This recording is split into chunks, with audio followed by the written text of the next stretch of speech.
राम कथा हजारों वर्षों से बार बार लिखी जाती, पढ़ी जाती, गाई जाती, गुनगुनाई जाती और फिल्माई जाती रही है। लेकिन राम कथा का असली संदेश क्या है? इस पर भी हजारों पुस्तकें लगातार आती रही हैं, लिखी जाती रही हैं। बावजूद उसके राम कथा के अंदर जो संदेश निहित है, उस कथा से जो दर्शन मिलता है, उसे हम और आप अपने जीवन में कितना उतारते हैं। नमस्कार, आप देख रहे हैं साहित्य तक के बुक कैफे का एक दिन एक किताब कार्यक्रम। मैं हूं जयप्रकाश पांडे। आज शनिवार है और मैं राम कथा पर आधारित ऐसी ही एक अंग्रेजी पुस्तक के साथ उपस्थित हूं जिसका नाम है unlocking the wisdom of the Ramayana. यह पुस्तक तलारी आनंद महेश ने लिखी है। यह पुस्तक यह बताती है कि आधुनिकता के संदर्भ में, आधुनिकता के दौर में धर्म, नियति और दूसरे जो सिद्धांत हैं उन पर इस कालजयी कृति का क्या प्रभाव पड़ा है। यह पुस्तक यह भी बताती है कि राम कथा किस तरह से कालातीत है, किस तरह से वह उम्र से परे, संस्कृतियों से परे, किसी भी अवधारणा से परे, किसी भी सीमा का अतिक्रमण करती है। यानी दुनिया भर के लिए, धरती के हित के लिए राम कथा का अपना महत्व है। इसकी वजह क्या है? तलारी आनंद उसके बारे में विस्तार से लिखते हैं। उनका कहना है कि यह केवल बुरे पर, बुराई पर भलाई की जीत भर नहीं है, बल्कि बुरे से बुरा पात्र भी राम कथा का कोई ना कोई संदेश देता है। अपनी बात के समर्थन में सबसे पहले यह पुस्तक वाल्मीकि रामायण के, यह पुस्तक वाल्मीकि रामायण पर आधारित है। तो वाल्मीकि रामायण के जो स्रोत हैं, सबसे पहले उनके बारे में बात करती है, उनका सारांश देती है कि भगवान राम की यात्रा किस तरह से शुरू होती है, रामायण किस तरह से अच्छे और बुरे, बुराई के बीच द्वंद्व की कथा है, जिसमें अंततः जीत जो है अच्छाई की होती है, यानी धर्म की होती है। उसके बाद बाल कांड में क्या है, अयोध्या कांड में क्या है, अरण्य कांड में क्या है, किष्किंधा कांड में क्या है, सुंदर कांड में क्या है, युद्ध कांड में क्या है और उत्तर कांड में क्या है। पुस्तक केवल सारांश लिखती है, बमुश्किल 2 से 3 पृष्ठों का सारांश है। उसके बाद यह पुस्तक बताने की कोशिश करती है कि दरअसल रामायण के मूल संदेश क्या हैं और उन्हें वर्तमान जगत में किस तरह से उतारा जा सकता है। वर्तमान के उदाहरणों से अपनी बात समाप्त करता है लेखक।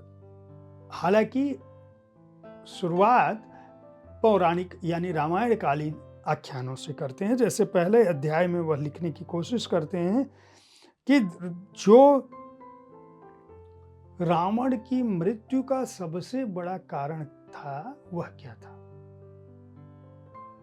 तो वह लिखते हैं, अहंकार नहीं बोलते हैं, वह कहते हैं अति आत्मविश्वास। उनका कहना है कि विश्वामित्र की शिक्षाओं को अगर वर्तमान में हम देखें तो वह शिक्षाएं क्या हैं? तो वह शिक्षा है कि जो आपका उद्देश्य है और जो आपका विषय है उसके प्रति, लक्ष्य के प्रति स्पष्टता, उसकी जो ताकत है। इसी तरह से वे कहते हैं कि फॉरगिवनेस यानी कि भुला देने की जो है, किसी चीज को अनदेखा करने की ताकत क्या हो सकती है। जरूरी नहीं है कि हर बात पे आप प्रतिक्रिया व्यक्त करें। यह भी कहीं ना कहीं राम कथा का एक संदेश है। यह पुस्तक यह भी बताती है कि किस तरह से सामुदायिक विकास एक दूसरे के हित में अपना हित है। रामायण का संदेश यह भी है। यह पुस्तक यह भी बताती है कि राम कथा यह भी बताती है कि किस तरह से दुनिया की जो मनुष्य की सभ्यताएं हैं उनके अपने अपने टकराव हैं विचारों के, लेकिन अंततः जो समन्वित सलाह होती है, जो सबके सार्वजनिक हित में, जो सार्वजनिक हित में चीजें हैं, उन्हीं का अपना महत्व होता है। यह पुस्तक यह भी बताती है कि मनुष्य के जीवन में किस तरह से अस्थिरता है। जरूरी नहीं है कि आप हर चीज को अस्थायी समझें और उसके लिए प्रतिद्वंदिता करें।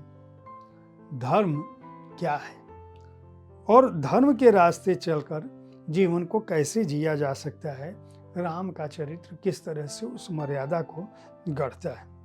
इसी तरह से अपने भविष्य को समझने के लिए, उस बात पर चलने के लिए, अपने वर्तमान को स्वीकारने की, अपने वर्तमान की जो नियति है उसको स्वीकारने की जो स्थिति है, राम कथा वह भी सिखाती है।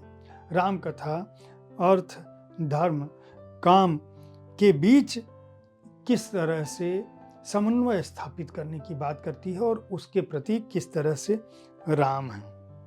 यह पुस्तक यह भी बताती है कि किस तरह से नकारात्मक दुख, नकारात्मक विचार, नकारात्मक वादे आपके जीवन को समाप्त कर सकते हैं।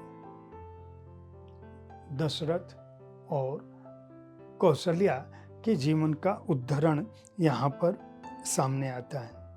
यह पुस्तक दरअसल बहुत सारे कुल 40 अध्यायों में लेखक जो है छोटे छोटे उदाहरणों के साथ आधुनिक समय को और राम कथा की व्याख्याओं को इस पुस्तक में रखते हैं और यह बताते हैं कि दरअसल हमें उदारता, समय, स्थान, शिक्षा, इन सब को का ध्यान रखना चाहिए, अपनी रणनीति का ध्यान रखना चाहिए, हमें अपने सहयोगियों का ध्यान रखना चाहिए, हमें अपने कर्म के साथ तादात्म्य स्थापित रखना चाहिए। अहंकार, क्रोध, झूठ, अत्याचार, लूटपाट, इस तरह की जो घटनाएं हैं जो आपको एक तरह से बुरी इच्छाएं जो हैं उनसे बचना चाहिए। और उनसे बचने के लिए क्या करना चाहिए,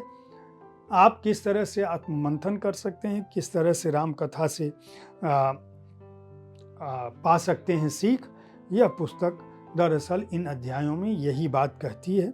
इस पुस्तक को शेक्सपियर, बिकम शेक्सपियर ने प्रकाशित किया है। मूल्य 455 रुपये है और इसकी कथा जो है वह बहुत ही सहज और सरल है।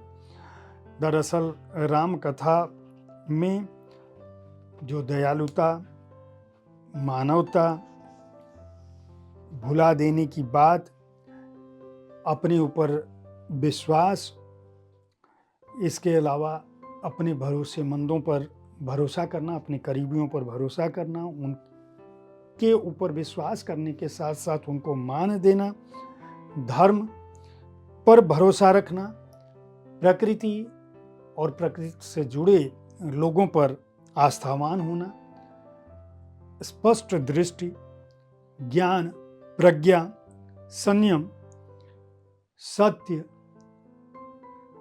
इन सब से जो ताकत अर्जित होती है उन पर बल देती है।